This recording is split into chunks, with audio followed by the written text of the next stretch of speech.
G'day guys, welcome back to Arthur's videos about originals and bootlegs. This one here is a bootleg of Double Dragon. The reason I've picked this one up is I've got another 3 more to repair. And this was, somebody gave me this because they sent it to him to repair it. So he always comes to me for the repairs.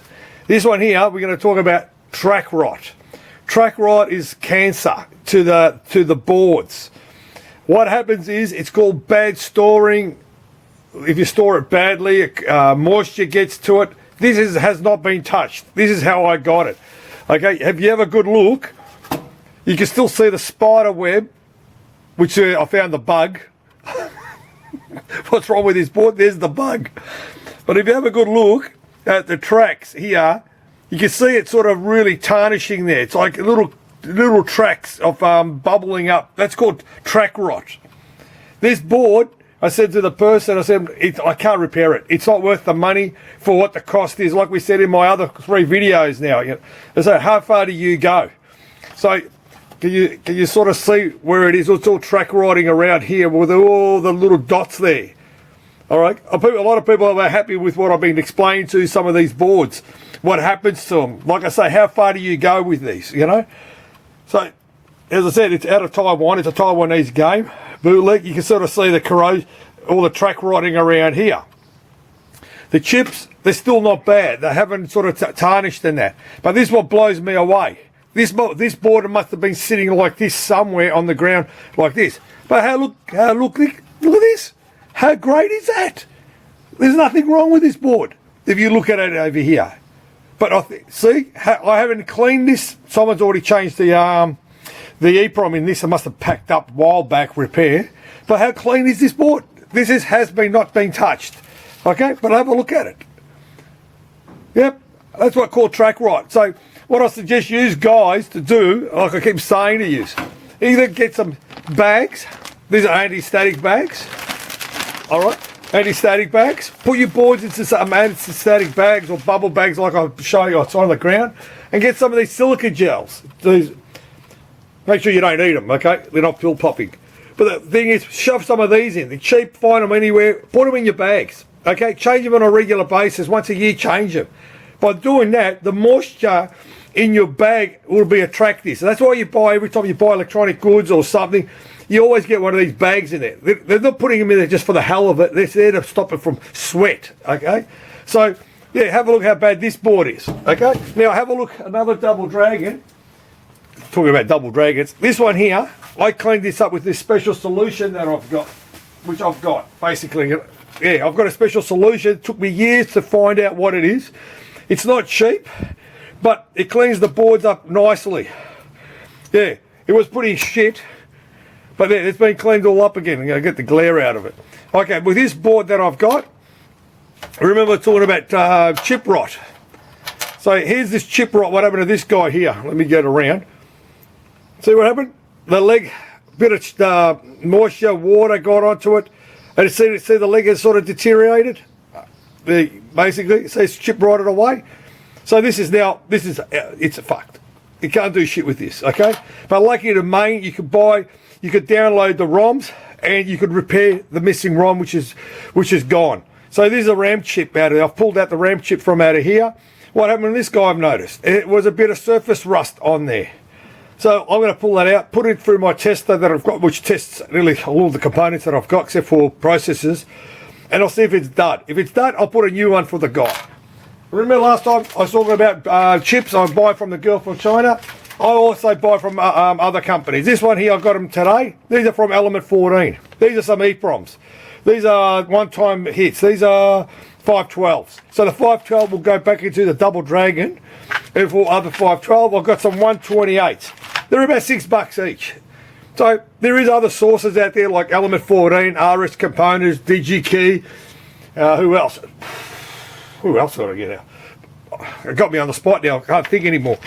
But as I said, I don't use secondhand crap because I said to you, once it's done its kilometres and all that, it's bugger up.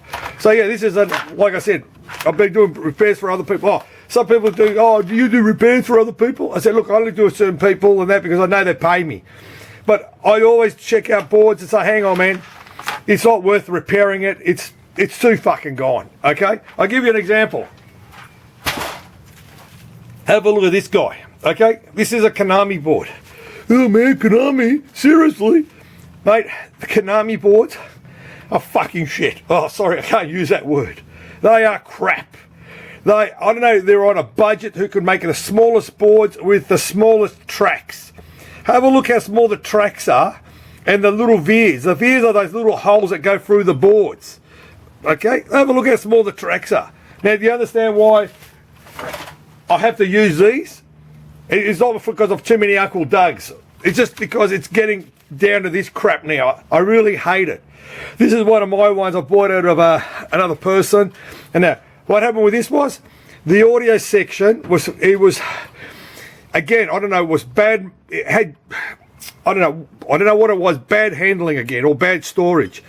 What I had to do is, the tracks were so bad underneath, okay, the tracks were underneath, I lost 4 tracks, so I had to run the jumpers. I got the audio going now, but the game is, it's worth a couple of dollars. This is called Lightning Fighters. Google it, have a look at it. It's like a poor man's raid, I call this. But again what do you do with these type of boards? You spend the time and effort to get them back to a life, you know? But he goes, yeah man, but you've worked on this, it's not original. Well mate, Konami boards, they're not going to last long. Okay, I'll give you another one I've got. I've got a Sunset Riders come in. Okay, have a look at this. Good. This is not bad compared to that other one. Same era. So this has got a set of 2-player ROMs in this guy. Okay, the quality of this board, pretty good. But it's got issues, like every Konami board. But they never made bootlegs of these Konami games. There was no bootlegs of these games. There was no bootlegs of Sunset Riders, Simpsons, Turtles, and all this era of main event. There was no bootlegs of these games, of these Konami games, okay? Because of these custom chips. The custom chips they couldn't crack them. Back in the day, they used to crack a lot of the games, like Time Pilot and Poo Yang's, a lot of the Konami games. But these guys, Konami tightened up the security on them, but they didn't expect them to last this long, of these boards. So here we go. Have a look at this one. Here's an old classic. These called Bronze Era. These are bronze because the boards have got a clear, they've got a silver lining, silver tracks on them. These here, I got what I wrote on this, Start Attack or something it is, I don't know. It's Moon Alien. Someone's put Moon Alien on this. But have a look at it. This is late 70s. Haven't touched it. It is as it is. Have a look at it for the game of its era. Check this other one out. All right, this is another one. What's this game? Lunar Rescue. Lunar Rescue. Look good how this board is. Amazing. I haven't touched it. It's still in good nick for its age. This is from the late 70s. Late 70s. Here it is. Give me a sec. I forgot another board. I should have prepared this thing over.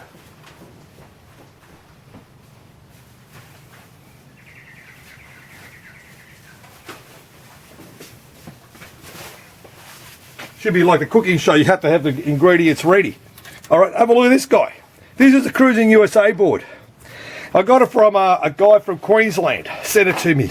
He goes, man, can you sort of have a look at my board? I said, yeah, man, just send it to me and I'll have a good look at it for you and I'll see what I can do for you. Because I had another Cruising USA myself and I wanted to compare the PAL chips because I didn't know if my PAL chips are shot. I couldn't get this my Cruising USA going.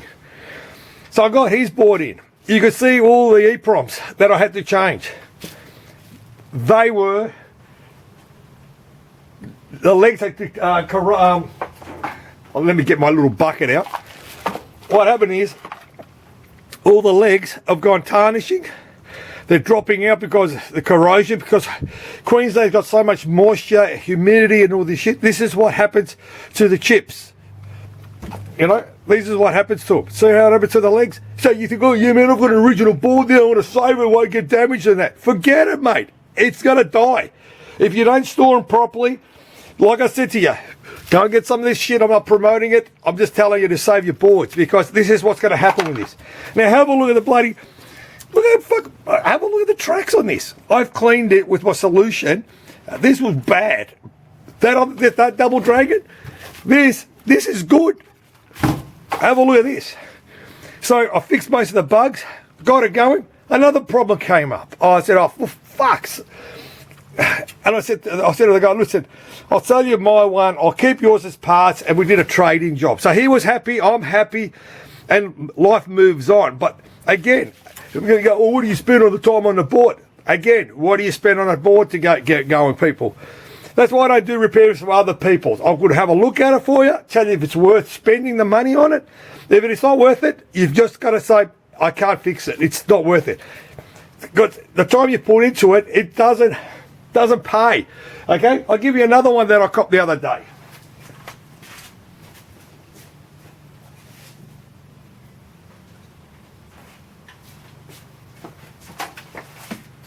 I'm back again, sorry. Check this one out. Some bozo plugged this into 240. Monitor chassis, I know we're changing subject from boards. Monitor chassis work on 110. It doesn't matter if it says it's 240, it's 110. Have a look at the cap. Look at the volcano on this. It's blown its guts out. The transistor, there's a hole in it. Look at it. You can see how it was made. And the bloody fuses, the reason the fuses says 2 amps and 6 amps, it means you got to put a 2 or 6 amp.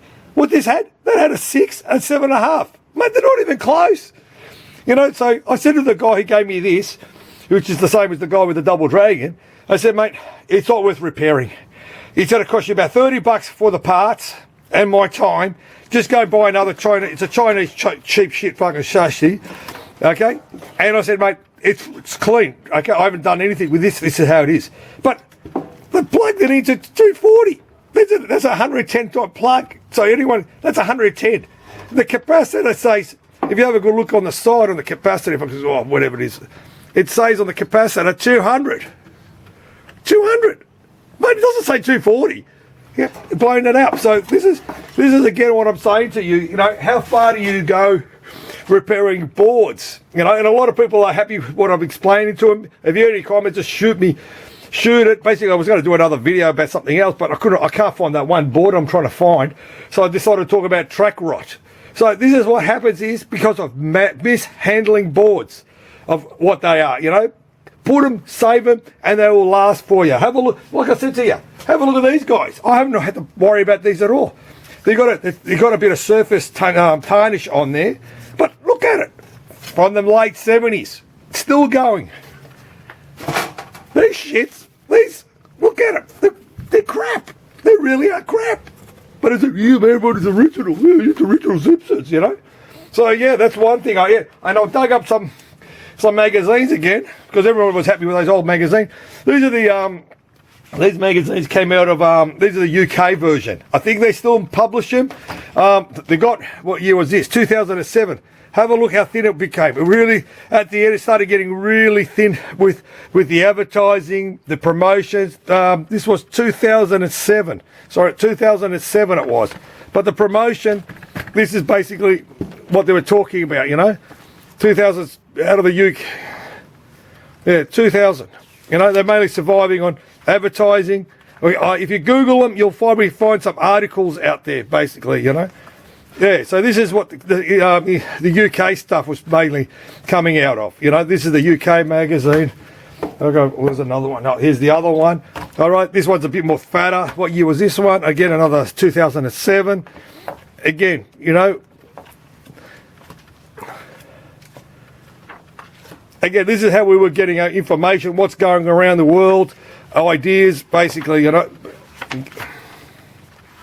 Mainly advertising. If it wasn't for the advertising, these guys, you know, wouldn't survive with what they're saying. All right, that was that one. And now here, this is issue 72. This is out of Taiwan. These guys, that's 72 months they've been publishing this magazine. Again, 2007. I just quickly went into another box and found these. So, the AMOA show. Yes, what can we say? So, again, this is all their information they were talking about. They were talking about their games, mainly their market out of Taiwan. A bit of people from overseas. Again, a bit of advertising. So, again, if you Google them, you'll find them on the internet. There's some articles if you still want to keen what's going down in the industry for us. Basically, you know, so you can see the advertising. It's all basically advertising for the industry, you know. Oh, here's issue 69. Oh, great number. What can we say about that number? Well, a lot of people wouldn't mind getting a bit of that type of number. So, yeah. All right, here's another one. What year was this? 07, up to those jokes. So, again, this is what the stuff was back in 07, what we were they were trying to advertise for us. Yeah, and one other guy goes, oh, stop flickering too quickly because I can't see what you're arguing about, you know. So, yeah, basically, they're just advertising, showing what new product is out there and that. But I've been out of the game for so long now, I haven't bothered anymore, you know. So, I love what I do. That's why I'm doing these videos, to explain to people, new people out there, if you haven't got any questions, always ask. If you ask, you learn. Like I say, you know, knowledge is free. But as I said, the internet, we didn't have internet back in the days, you know, it was hard, you know, it was just this is basically what we were going through back in the day, you know, moved through magazines and the old fax machine, you know, ordering stuff on fax machines and all this. So yeah, so this is the topic of track right, basically this topic is, you know, on bootlegs. But there is no bootlegs of these type of games because they were so hard to copy back then, you know, they were protecting themselves. Oh, hang on, here's another board. Yeah, I've got another one. Yeah, here's another Konami board. Yeah, here's one here. This is Konami board. I think this is, what the hell is this one? I can't remember. See, again, have you noticed that Konami protected their chip, their security? It's all epoxy resin. They're all security, basically, to stop people from copying it. Again, you know, everything is being protected, so they couldn't copy this. So if you have a look back there, the hardcorers who know that, you'll find that at a certain era of time, there was no bootlegs on a lot of these games. And Konami did the right thing. They spent the R&D and protected their games. Good or bad, they protected their games to stop copyright. So yeah, basically that's it. So hope you enjoyed this video, but yeah, I'll try to find that other board that I was mainly talking about for that. So yeah, so number 4, finished. Okay, videos, pinball machines is passion. Thank you for watching again. Thank you.